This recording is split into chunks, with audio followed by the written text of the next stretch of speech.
Hello friends, आज हम पढ़ेंगे सुजैन हिल द्वारा लिखित ऑन द फेस ऑफ ईट। इस नाटक में सुजैन हिल ने अकेलेपन, डर और आशा के अनछुए पहलुओं को बहुत खूबसूरती से सामने रखा है। चलिए इस कहानी को समझने से पहले सुजैन हिल के बारे में थोड़ा जान लेते हैं।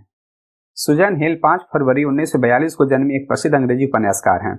उनकी लिखी पुस्तकें जैसे द वीमेन इन ब्लैक और I am the king of the castle को दुनिया भर में सराहा गया है।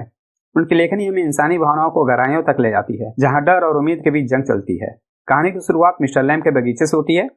यह बगीचा बहुत सुंदर और जीवन से भरा हुआ है, जहाँ पंछियों की चहचहाहट और पत्तियों की सरसराहट सुनाई देती है।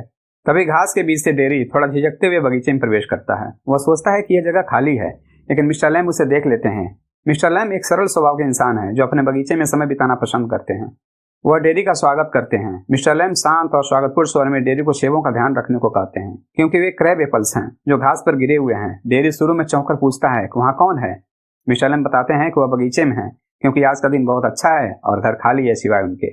डेरी जो पहले जाने का इरादा रखता था, अब थोड़ा रुक जाता है और मिस्टर लैम के साथ बातचीत करने लगता है, लेकिन वह असहज महसूस करता है। उसे लगता है कि लोग उसे उसके चेहरे की वजह से जज करते हैं। डेरी का चेहरा एक दुर्घटना में झुलस गया था और इस वजह से वो अपने आप में सिमटा रहता है। डेरी को ऐसा लगता है कि लोग उसे देखकर घृणा करते हैं या उससे डरते हैं। वह अपने बारे में कहता है कि जब भी वह दर्पण में अपना चेहरा देखता है तो उसे खुद से डर लगता है, लेकिन मिस्टर लैम इसे अलग तरीके से देखते हैं। वह डेरी को समझाते हैं कि उसका व्यक्तित्व उसके चेहरे से कहीं बढ़कर है। मिस्टर लैम सितंबर के इस सुंदर मौसम का आनंद लेते हुए अपने बगीचे के क्रैब एप्पल्स के बारे में बात करने लगते हैं। वह बताते हैं कि इन फलों को तोड़कर जैम बनाया जा सकता है।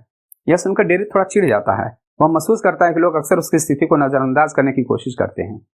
डेरी अपने जले हुए चेहरे की कहानी साझा करता है। वह बताता है कि एसिड के कारण उसका चेहरा झुलस गया और यह कभी पहले जैसा नहीं हो पाएगा। उसकी आवाज में दर्द और निराशा झलकती है, लेकिन मिस्टर लैम उसे शांत करते हैं। वो कहते हैं कि हर इंसान में कुछ खास होता है और भगवान की बनाई हर चीज में खूबसूरती है। मिस्टर लैम डेरी को यह समझाने की कोशिश करते हैं कि जीवन को बाहरी दिखावे से परे देखना चाहिए। वह बगीचे के एक कोने की ओर इशारा करके पूछते हैं, तुम वहां क्या देखते हो? डेरी जवाब देता है, वीड्स। लेकिन मिस्टर लैम उसे बताते हैं कि वह वीड्स नहीं बल्कि जीवन है। वह समझाते हैं कि एक पौधा किसी के लिए वीड्स यानी जंगली घास हो सकता है और किसी के लिए खूबसूरत फूल। डेरी कहता है कि उनके बीच कोई समानता नहीं है, लेकिन मिस्टर लैम इसे चुनौती देते हैं। वह कहते हैं कि वह बूढ़े हैं जबकि डेरी जवान है। डेरी का चेहरा जला हुआ है और उनका पैर नकली है, लेकिन यह सब बस सतही बातें हैं। असली फर्क वह नहीं है जो लोग देखते हैं। जब डेरी यह कहता है कि मिस्टर लैम अपना पैर छिपा सकते हैं लेकिन वह अपना चेहरा नहीं, तब मिस्टर लैम जवाब देते हैं कि लोग थोड़ी देर देखते हैं और फिर ध्यान हट जाता है। और जब तक लोग किसी के चेहरे या कमी पर ध्यान दें, क्यों हम अपने जीवन की खूबसूरती और छोटी छोटी चीजों को देखें। डेरी अपने चेहरे और अपनी स्थिति के बारे में बहुत दुखी है। वह कहता है कि उसे पहले से ही वह सब कहानी सुनाई जा चुकी है। तुम जो दिखते हो वो मायने नहीं रखता, जो तुम अंदर हो वही सबसे महत्वपूर्ण है। सुंदर लड़की ने भयानक जानवर से प्यार किया और जब उसने उसे चूम लिया तो वह एक सुंदर राजकुमार में बदल गया। लेकिन डेरी का मानना है कि वह कभी नहीं बदलेगा और वह हमेशा वैसे का वैसा ही रहेगा। डेरी की यह चिंता गहरी है कि कोई उसे कभी नहीं चाहेगा सिवाय उसकी माँ के, और वह भी उसे सिर्फ इसलिए चूमती है क्योंकि उसे करना पड़ता है। मिस्टर लैम उसे समझाते हैं कि दुनिया में क्या कुछ हो सकता है और क्या नहीं, यह सब सिर्फ दिखावे पर नहीं बल्कि वास्तविकता पर निर्भर करता है। उन्होंने उसे यह भी बताया कि दुनिया का चेहरा और नजरिया अलग हो सकता है और इसे देखने के लिए एक नई दृष्टि की जरूरत है। डेरी फिर से खुद को कमतर महसूस करता है, लेकिन मिस्टर लैम उसे समझाते हैं कि दर्द और मुश्किलें सभी के जीवन का हिस्सा हैं। वह खुद अपने एक पैर से विकलांग हैं, लेकिन वे कहते हैं कि यह सिर्फ एक शारीरिक चुनौती है जो मायने नहीं रखती। वह यह भी कहते हैं कि जो लोग मुश्किलों का सामना करते हैं वे अपनी स्थिति के बारे में कभी नहीं सोचते और न ही खुद पर तरस खाते हैं। डेरी के मन में कई सवाल थे, जैसे कि अगर किसी ने उसे क्रूर शब्द कहे तो क्या करेगा। एक दिन एक महिला ने उसे बस स्टॉप पर देखा और उसके चेहरे पर टिप्पणी की, यह चेहरा सिर्फ माँ ही प्यार कर सकती है। उसे बहुत बुरा लगा, लेकिन मिस्टर लैम ने उसे यह समझाया कि हमें हर बात को गंभीरता से नहीं लेना चाहिए। लोग कभी कभी जो कहते हैं वह किसी उद्देश्य से नहीं होता। मिस्टर लैम ने उसे यह भी समझाया कि हम जो सुनते हैं वह हमेशा सच नहीं होता और हमें अपनी जिंदगी में हर एक बात पर ध्यान नहीं देना चाहिए। डेरी कहता है कि वह पहले बहुत सी बातें सुन चुका है और फिर मिस्टर लैम उसे कहते हैं कि अब तुम्हें अपने कान बंद कर लेने चाहिए। डेरी कहता है कि मिस्टर लैम आप बहुत अजीब बातें करते हैं जो मेरे समझ में नहीं आती। मिस्टर लैम हंसते हुए कहते हैं, मुझे बात करना पसंद है, मुझे साथी चाहिए। तुम चाहो तो सवालों का जवाब न दो और तुम यहाँ रहने के लिए मजबूर भी नहीं हो। गेट खुला है।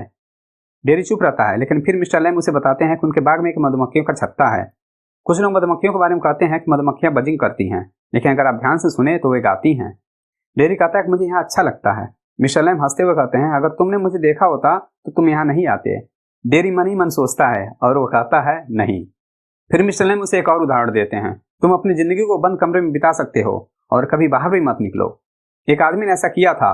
वह सबसे डरता था, हर चीज से। वह डरता था कि कहीं कोई बस उसे कुचल न दे, कोई आदमी उस पर खतरनाक जीवाणु न छोड़ दे या किसी गधे से मारा न जाए या बिजली से न मर जाए। वह डरता था कि कोई लड़की उसे प्यार करे और फिर उसे छोड़ दे, या वह केले के छिलके पर फिसल कर गिर जाए और लोग हंसी मुंह से देखें। इस आदमी ने एक कमरे में खुद को बंद कर लिया। डेरी चौंक कर पूछता है, क्या हमेशा के लिए? मिस्टर लैम हंसते हुए जवाब देते हैं, कुछ समय के लिए। डेरी फिर पूछता है, फिर क्या हुआ?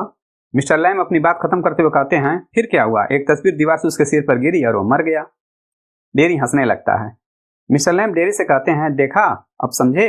डेरी फिर भी सोचता है कि मिस्टर लैम की बातें अजीब सी हैं, लेकिन मिस्टर लैम इसे समझाते हैं कि हर किसी के लिए हर बात अजीब नहीं होती, कुछ बातों का अपना तरीका होता है। जब डेरी उनसे पूछता है कि वह पूरा दिन क्या करते हैं, मिस्टर लैम हंसते हुए कहते हैं कि वह धूप में बैठते हैं और किताबें पढ़ते हैं। वह डेरी को बताते हैं कि उनका घर खाली नहीं है, बल्कि किताबों और अन्य चीजों से भरा हुआ है। डेरी को यह जानकर हैरानी होती है कि घर में खिड़कियों पर पर्दे नहीं है। मिस्टर लैम फिर बताते हैं कि वह पर्दों के शौकीन नहीं है, उन्हें रोशनी और अंधेरे दोनों में संतुलन पसंद है। खिड़कियां खुली रहती हैं ताकि वह हवा की आवाज सुन सके। डेरी भी मानता है कि उसे बारिश की आवाज सुनना अच्छा लगता है, खासकर जब वो छत पर गिरती हो। इस पर मिस्टर लैम उसे समझाते हैं कि वो अकेला नहीं है, उसके पास 2 हाथ, 2 पैर, आंखें, कान, जुबान और दिमाग है। अगर वो चाहे तो दुनिया में किसी से भी बेहतर कर सकता है। डेरी फिर उनसे सवाल करता है कि क्या उनके पास दोस्त हैं? मिस्टर लैम मुस्कुराते हुए कहते हैं कि उनके पास सैकड़ों दोस्त हैं। डेरी को लगता है कि वो अकेले रहते हैं। मिस्टर लैम इसे स्पष्ट करते हैं कि उनके दोस्त हर जगह हैं। लोग उनके घर आते हैं, बगीचे में बैठते हैं, सर्दियों में चूल्हे के पास बैठते हैं, बच्चे सेब, नाशपाती और टॉफी लेने आते हैं। मैं शहद से टॉफी बनाता हूँ। फिर मिस्टर लैम डेरी से कहते हैं, तुम भी आ सकते हो, तुम्हारे लिए भी यह सब खुला है।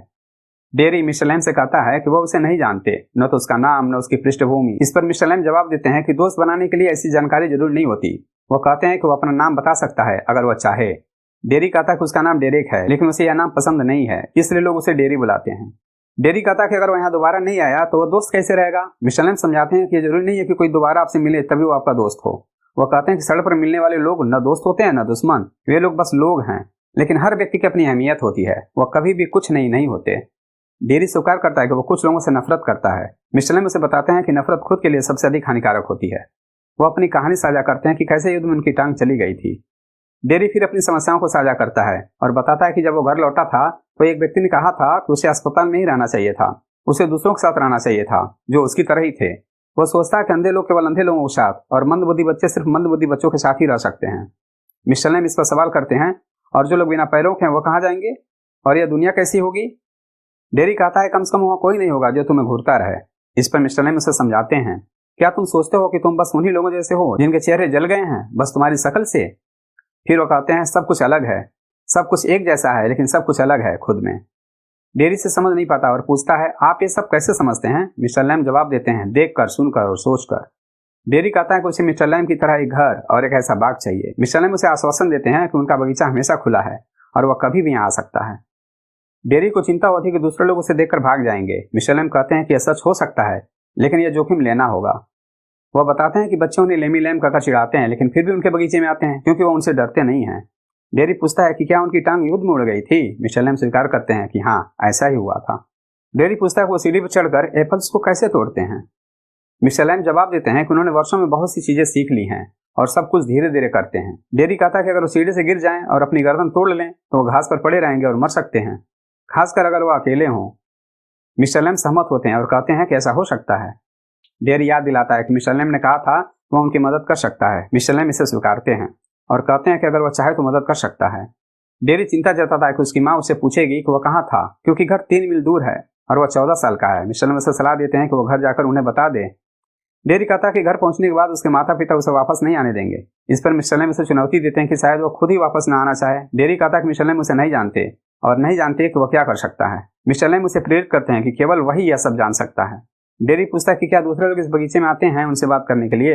मिस्टर लैम जवाब देते हैं कि कुछ करते हैं, कुछ नहीं, लेकिन वो दूसरों से सवाल पूछते हैं क्योंकि वो सीखना पसंद करते हैं। डेरी को विश्वास नहीं होता कि कोई और यहाँ आता है। वह कहता है मिस्टर लैम यहाँ अकेले हैं, दुखी हैं और किसी को उनकी परवाह नहीं है। मिस्टर लैम शांत रहते हैं और जवाब देते हैं कि डेरी जो चाहे सोच सकता है। डेरी मिस्टर लैम से कुछ लोगों के नाम बताने के लिए कहता है। मिस्टर लैम नामों को महत्वहीन बताते हैं और कहते हैं टॉम, डिक, हैरी। इसके बाद वो मधुमक्खियों की देखभाल करने के लिए चले जाते हैं। डेरी कहता है कि मिस्टर लैम पागल हैं।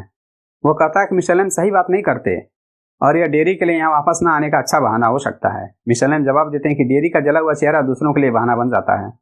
डेरी गुस्से में जवाब देता है कि मिस्टर लैम भी दूसरों की तरह हैं। वह कहता है कि लोग या तो उसके चेहरे पर दया करते हैं या डरते हैं या फिर उसे बदसूरत मानते हैं। वह चिल्लाता है कि वह एक शैतान है। मिस्टर लैम चुपचाप मधुमक्खियों की देखभाल करते रहते हैं। डेयरी शांत होकर कहता है कि नहीं, मिस्टर लैम ऐसा नहीं सोचते। वो कहता है कि उसे यहाँ अच्छा लगता है। फिर वो कहता है कि वो जा रहा है लेकिन वापस जरूर आएगा। वह दौड़कर चला जाता है। मिस्टर लैम खुद से कहते हैं कि लोग ऐसा कहते हैं कि वे लौट कर आएंगे लेकिन वे कभी नहीं आते। बगीचा फिर से शांत हो जाता है और वहाँ की आवाज़ें गूंजने लगती हैं। डेयरी घर पहुँचता है। डेयरी की माँ उसे समझाती हैं, तुम सोचते हो तुम उसके बारे में कुछ नहीं पता, तुम जो सुनते हो क्या तुम वही सब मान लेते हो।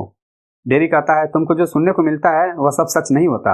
माँ कहती है, हम यहाँ 3 महीने से रह रहे हैं और मैंने सब कुछ जान लिया है, तुम फिर से वहाँ नहीं जाओगे। डेयरी जवाब देता है, तुम डरती हो, तुम्हें लगता है कि वो क्या है, एक बूढ़ा आदमी, उसके पास टीन की टांग है और वो एक बड़ी सी बिना पर्दे वाली हवेली में रहता है। उसके पास एक बगीचा भी है। मुझे वहाँ बैठना है और सब कुछ सुनना है और देखना है। माँ पूछती है, क्या सुनोगे। डेयरी कहता है, मधुमक्खियों की गूंज और उसकी बातें। माँ फिर सवाल करती है, वो तुम्हें क्या कहता है। डेयरी जवाब देता है, वह मुझे वो बातें बताता है जो कोई और नहीं कहता, वो बातें जो मुझे सोचने के लिए प्रेरित करती हैं। माँ कहती है, तुम यहीं बैठकर सोचो, यही तुम्हारे लिए अच्छा है। डेयरी गुस्से में कहता है, मैं यहाँ नहीं रह सकता। माँ समझाती है, तुम जो कह रहे हो वो तुम्हारे चेहरे के कारण नहीं है, तुम्हारी भावनाएं समझी जा सकती हैं। लेकिन डेयरी कहता है कि यह चेहरे की बात नहीं है, ये मेरी सोच और मेरी चाहत की बात है। मैं वहीं वापस जाऊंगा केवल उसकी मदद करने के लिए। मैं केवल वहां देखना और सुनना चाहता हूँ और मैं जाऊंगा। माँ कहती है, तुम यहीं रहोगे। डेयरी दृढ़ता से कहता है, नहीं, अगर मैं वहां वापस नहीं गया मैं कभी भी कहीं भी नहीं जा सकूंगा। और फिर दरवाजा बंद होता है और डेयरी दौड़ता हुआ बाहर चला जाता है। उसकी सांसें तेज हो जाती हैं। वह दुनिया को चाहता है, वह उसे पाना चाहता है। बगीचे की आवाज़ें सुनाई देती हैं, एक शाखा हिलने की आवाज़, सेब गिरने की आवाज़ें। फिर शाखा फिर से हिलती है। मिस्टर लैम खुद से कहते हैं, धीरे, वही हो गया। और अब फिर से ठीक है। फिर और सेब गिरते हैं लेकिन अचानक एक क्रैक की आवाज़ आती है और फिर एक जोरदार धमाका, सीढ़ी गिर जाती है और मिस्टर लैम भी उसके साथ गिर जाते हैं। शाखा फिर से हिलती है और फिर सब कुछ खामोश हो जाता है। डेयरी बगीचे के दरवाजे को खोलता है और हाँफते हुए कहता है, तुमने देखा, मैं वापस आया। तुमने कहा था कि मैं वापस नहीं आऊंगा लेकिन मैं वापस आया। लेकिन फिर वो रुक जाता है, खामोशी छा जाती है। डेयरी चिल्लाता है, मिस्टर लैम, तुम तो। वो घास में दौड़ते हुए जाता है, फिर रुकता है और घुटने के बल झुकता है। मिस्टर लैम, सब ठीक है, तुम गिर गए थे। मैं यहीं हूँ मिस्टर लैम, सब ठीक है। फिर खामोशी। मैं वापस आया लेमी लैम, मैंने वापस आकर दिखा दिया। डेयरी की आंखों से आंसू गिरने लगते हैं और कहानी यहीं समाप्त हो जाती है।